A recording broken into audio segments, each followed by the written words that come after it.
Hello नमस्कार, आप सभी का बहुत बहुत स्वागत है उत्कर्ष प्लेटफॉर्म पर। जैसा आप सभी को पता है और नाम से आपको पता है, द 10 मिनट स्टडी शो, जिसमें आज हम करने वाले हैं चौहान राजवंश से रिलेटेड कुछ इंपॉर्टेंट फैक्ट्स जहां से आपके एग्जाम में क्वेश्चंस आते हैं। तो चलिए आइए शुरुआत करते हैं। जैसा मैं आपको पहले भी बता चुकी हूँ कि यहाँ पर जो है एक नया इनोवेशन किया गया है। जो 10 मिनट स्टडी शो में हम यहाँ पर जो भी चैप्टर पढ़ते हैं, जितना भी चैप्टर पढ़ते हैं, तो ध्यान रखेंगे यहाँ पर इंपॉर्टेंट चीज क्या है कि इसी से रिलेटेड आपको जो है क्विज मिलेगी। वो भी आपको क्या करना है, उत्कर्ष ऐप पे जाना है।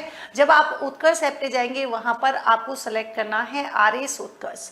RS उत्कर्ष में आपको मिलेगा द 10 मिनट स्टडी शो। आप कर लीजिएगा ऐड टू माई लाइब्रेरी और वहां पर जाके सेम टॉपिक जितना मैंने आपको पढ़ाया है उतने ही आपको जो है वहां क्वेश्चन मिल जाएंगे। उससे आपकी प्रैक्टिस भी हो जाएगी साथ ही साथ। ठीक है, चलिए आइए शुरुआत करते हैं। देखो आज हम जानेंगे किसके बारे में। सबसे इंपॉर्टेंट बात तो यही है कि देखिए, अगर हम बात करें कि चौहानों का जो प्रारंभिक शासन कहाँ पर था, तो आप कहेंगे जो सामर वाला रीजन जो है उसके आसपास के क्षेत्र में था, जिसे उस समय कहते थे शाकंभरी, यानी कि सपादलक्ष के नाम से जो है इसको जानते थे। और इसके बारे में हमारे पास प्रमाण कहाँ से मिलता है, तो बिजोलिया शिलालेख से ये बात प्रमाणित होती है। दूसरी इंपॉर्टेंट बात आती है कि आखिर इसकी राजधानी कौन सी थी, तो ध्यान रखेंगे जब इससे कहते थे तो इसकी राजधानी उस समय जो है छत्रपुर जो है हुआ करती थी, यानी कि नागौर की बात कर रहे हैं। और ये एग्जाम में पूछा हुआ क्वेश्चन है, कई बार पूछा गया है।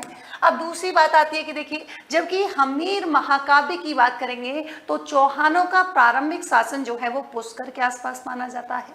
अब इंपॉर्टेंट बात आती है कि आखिर ये चौहानों की उत्पत्ति कहाँ हुई है, तो यहाँ पर चौहानों की उत्पत्ति के बारे में जो है विभिन्न विभिन्न मत हमको दिखाई देते हैं। और यहाँ से हमारे एग्जाम में जो है या तो सुमेलित करने के लिए क्वेश्चन दे दिया जाता है या पर्टिकुलर एक नाम दे दिया जाएगा किसके अनुसार जो है, या फिर किसके अनुसार जो है चौहानों की उत्पत्ति आपको पूछ लेंगे कि अग्निकुंड से मानी जाती है, तो आपको बताना है। तो इस प्रकार से क्वेश्चन आपसे पूछे जाते हैं। जैसे हम बात करेंगे, देखिए पृथ्वीराज रासो के। अब आपको पता है कि पृथ्वीराज रासो जो है ये किसके द्वारा लिखी गई, चंद्रवरदाई। तो इसमें ये चीज भी आपके क्लियर हो रही है। जैसे मैरीतुंग की बात करेंगे, मैरीतुंग के द्वारा क्या है, तो यहाँ पर प्रबंध चिंतामणि ये ग्रंथ है। अब इसके अनुसार तो ऐसा माना जाता है कि चौहानों की उत्पत्ति जो है वो अग्निकुंड से हुई है। जबकि मूढ़ोत नेडसी की बात करेंगे और सूर्यमल मिश्रण जिनका संबंध बूंदी से था, आपने सुना भी होगा इनके बारे में, तो ये भी इस बात से सहमत होते हैं कि हाँ अग्निकुंड से ही इनका हुआ है। लेकिन बिजोलिया शिलालेख के आधार पर जो दशरथ शर्मा है वो मानते हैं कि देखिए ये जो है चौहान बस गोत्रीय ब्राह्मण हुआ करते थे। कर्नल टोड जैसे डॉक्टर BA स्मिथ हो गए, जैसे DR भंडारकर हो गए, ये मानते हैं कि देखिए विदेशी जाति से क्या हुआ है, चौहान राजवंश की जो है उत्पत्ति हुई है। और ये हमारे एग्जाम में भी पूछा जाता है। जबकि पृथ्वीराज विजय तथा कानड़ देव प्रबंध नामक पुस्तक की बात करेंगे तो इनको माना गया है क्या, सूर्यवंश जो है माना गया है। देखो कैसे याद करोगे, यहाँ पर सूर्य और इधर पृथ्वी, तो पृथ्वीराज की बात करेंगे तो क्या हो जाएगा, उधर सूर्यवंशी हो जाएगा। यहाँ पर भंडारकर की बात करेंगे तो देखिए भंडार जो है कहाँ है, विदेशों में है, तो ध्यान रखेंगे भंडारकर से आप ध्यान रखना विदेशी जाति। अब अग्नि जो है ना, अब अग्नि जो है ध्यान रखेंगे, सूर्य जब तपता है तो ध्यान रखेंगे अग्नि है ना, अग्नि से तपता है तो सूर्यमल मिश्रण हो जाएगा अग्निकुंड से। अब यहाँ पर बात आती है कि चौहान वंश की शाखाएं, जैसे शाकंभरी के चौहान, अजमेर के चौहान, रणथंभौर के चौहान, नाडोल के, जालौर के चौहान, सिरोही के, कोटा बूंदी। अब यहाँ पर जो है इंपॉर्टेंट आते हैं, हम एक एक करके इनको पढ़ने वाले हैं, तो अलग अलग आपको जो है क्या होगा, आपको पता ही नहीं चलेगा आपकी हिस्ट्री कब कंप्लीट हो जाएगी। तो यहीं पर 10-10 मिनट के शो में जो है आप इसको देख सकते हैं, पता भी नहीं लगता है। जब भी आप घूम रहे हैं या फिर खाना खा रहे हैं तो उस समय ईयरफोन लगा के सुन लीजिए। आपको PDF RS उत्कर्ष टेलीग्राम पे मिल जाएगी, इनके क्विज आपको RS उत्कर्ष ऐप पे मिल जाएंगे, जहां से आपके पूरा चैप्टर क्लियर हो जाएगा। वासुदेव चौहान आप सभी को पता है कि अगर हम बात करें वासुदेव चौहान की, तो इनको चौहान वंश का जो है आदि पुरुष माना जाता है। आदि पुरुष का मतलब है जिसने स्थापना की है, मैं कहूँ संस्थापक। कब हुई थी, 551 ईस्वी में। राजधानी कौन सी है, छत्रपुर यानी कि नागौर है। सामर झील का निर्माण किसने करवाया था, वासुदेव ने करवाया था। अब देखिए दुर्लभ राज प्रथम चौहान शासक था, जिसके समय पर क्या हुआ था, अजमेर पर मुस्लिम शासक यहाँ पर, या मैं कहूँ मुस्लिम शासकों ने जो आक्रमण यहाँ पर किया था, ये आपको ध्यान रखना है। तो ऐसा कौन सा शासक था, ऐसा कौन सा चौहान शासक था जिसके समय अजमेर पर मुस्लिम आक्रमण हुआ था, आप कहेंगे दुर्लभ शाह। यहाँ पर गूबक की बात करेंगे तो गूबक से एक इंपॉर्टेंट क्वेश्चन आता है, वो क्या है कि देखिए इसने क्या किया था, इसने जो है हर्षनाथ मंदिर की स्थापना करी थी, ये आपके क्वेश्चन पूछा जाता है। और जबकि हर्षनाथ मंदिर की बात करेंगे तो हर्षनाथ जो है इनको चौहानों का इष्ट देव भी माना जाता है। और गूबक जो है कैसा था, प्रथम स्वतंत्र जो है यहाँ पर चौहान राजा था। और एक क्वेश्चन आपसे यहाँ से पूछा जाता है, कौन सा, आपसे पूछा जाता है कि चंदन राज की रानी, ये गूबक का जो है क्या हुआ करता था, गूबक सेकंड का जो है बेटा था जिसका नाम था चंदन राज। इसकी रानी जो है आत्मप्रभा पुष्कर झील में क्या किया करती थी, 1000 दीपक जलाकर भगवान शिव की जो है पूजा किया करती थी। और इसका संबंध किससे है, ये भी क्वेश्चन पूछा जा चुका है, तो ध्यान रखिए चौहान राजवंश से जो है इसका संबंध हो जाएगा, किसका, चंदन राज की रानी आत्मप्रभा का। अब देखिए सिंहराज का उत्तराधिकारी, अब कौन किसका उत्तराधिकारी हुआ, इससे ज्यादा इंपॉर्टेंट क्या है कि देखिए यहाँ पर विग्रहराज तृतीय जो है यहाँ से क्वेश्चन आपसे पूछा जाता है। आपसे क्वेश्चन आता है कि देखिए पहली बात तो इसके बारे में जानकारी कहाँ से मिलती है, तो आप कहेंगे हर्षनाथ के अभिलेख से जो है हमें विग्रहराज द्वितीय के बारे में जानकारी मिलती है।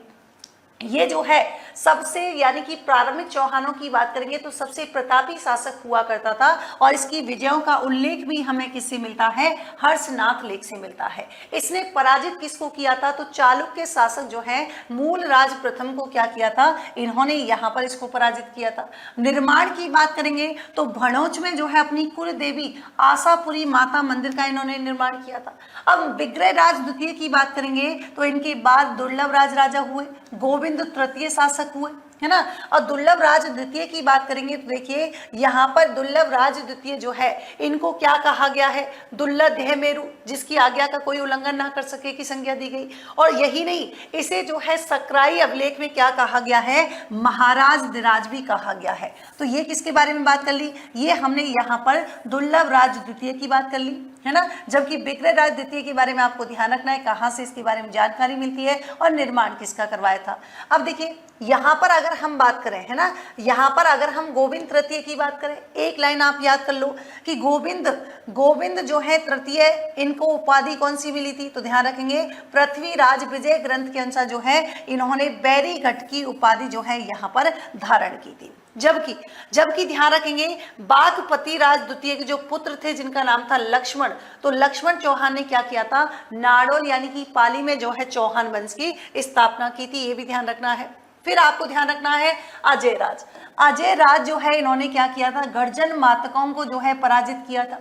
इनकी स्थापना जो है इन्होंने अजय मेरू यानी कि अजमेर नगर बसाया था, कब, आपके 1113 ईस्वी में। निर्माण किसका किया था, अजय मेरू दुर्ग का किया था।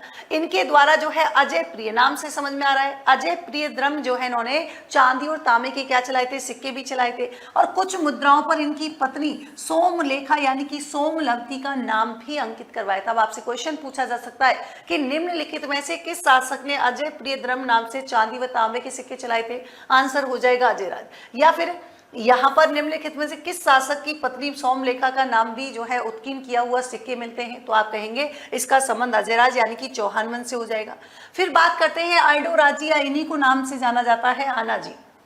उपाधि किसकी है, महाराज धीराज, या इन्हीं को परम भट्टारक, या इन्हीं को कहा जाता है परमेश्वर। अजमेर में जो आना सागर झील जो है उसका निर्माण किसके द्वारा करवाया गया, अर्णोराज के द्वारा। पुष्कर में जो बराह मंदिर जो है उसका निर्माण किसने करवाया, तो भी आप कहेंगे कौन, अर्णोराज में। और यही नहीं, अजमेर में जो है यानी कि खरतगच्छ, आपने नाम सुना होगा, ये इसके जो है अनुयायियों को क्या किया था, इन्होंने भूमि दान भी दिया था। इनके दरबार में एक तो देवबोध और धर्मघोष नामक जो है क्या रहते थे, विद्वान भी रहा करते थे। एक्चुअल में होता क्या है कि इनकी हत्या इनके पुत्र के द्वारा कर दी जाती है, और पुत्र का नाम होता है जगदेव ध्यान रखेंगे, जगदेव जो है चौहानों में क्या कहलाता है, पितृहंता के नाम से जो है कहलाता है, या मैं कहूँ फेमस है। आगे हम बात करते हैं किसकी, तो विग्रहराज चतुर्थ की बात करते हैं। इन्हें हम लोग जो है वीसल देव चौहान के नाम से भी जानते हैं। अब आपसे पूछे कि चौहानों का स्वर्ण युग जो है किसके शासनकाल को कहा जाता है, आप कहेंगे विग्रहराज चतुर्थ को। ये पहला ऐसा चौहान शासक था जो क्या था, विग्रहराज चतुर्थ ऐसा पहला शासक था जिसने दिल्ली पर अधिकार किया था। इसने ध्यान रखेंगे दिल्ली के जो है तोमर राजा को क्या किया था, पराजित किया था। अब इंपॉर्टेंट बात जहां से क्वेश्चन आता है, ये भी आपके क्वेश्चन आता है, ये भी स्वर्ण युग से भी क्वेश्चन आता है कि इन्होंने भारवी के किरातार्जुन पर आधारित जो एक नाटक है जिसका नाम है हरकीली नाटक की क्या की थी, संस्कृत भाषा में रचना की थी। उपाधि की बात करेंगे तो इनको जो है कवि बांधव या इन्हीं को कवि बंधु भी हम कहते हैं, इनको उपाधि किसने दी थी, जयानक भट्ट ने दी थी। दरबारी कवि कौन था, तो ध्यान रखेंगे इनकी दरबारी कवि थी सोमदेव, और सोमदेव ने जो है संस्कृत भाषा में क्या किया था, ललित विग्रह राज नाटक की रचना की थी। ये हर चीज अपने आप में जो है यहाँ पर एक क्वेश्चन है, ये भी आपको ध्यान रखना है।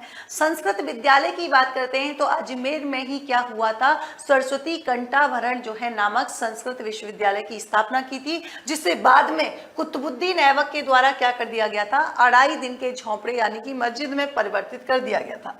निर्माण की बात करेंगे और क्या क्या निर्माण किया है, तो आपने बीसलपुर बांध भी सुना होगा, बीसलपुर नामक नगर भी सुना होगा जो कि टोंक में स्थित है, तो ये इसकी स्थापना भी इसने की थी। दरबारी विद्वान धर्मघोष जो सूरी था, इसके कहने पर ही इसने क्या कर दिया था, एकादशी के दिन चूंकि यहाँ पर पशु वध किया जाता था तो उस पर भी जो है इन्होंने रोक लगा दी थी। नरपति नाले, वेरी वेरी इंपॉर्टेंट, बहुत बार क्वेश्चन पूछा गया है कि नरपति नाले जो है इसने क्या लिखी थी, बीसल देव रासो नामक पुस्तक लिखी थी।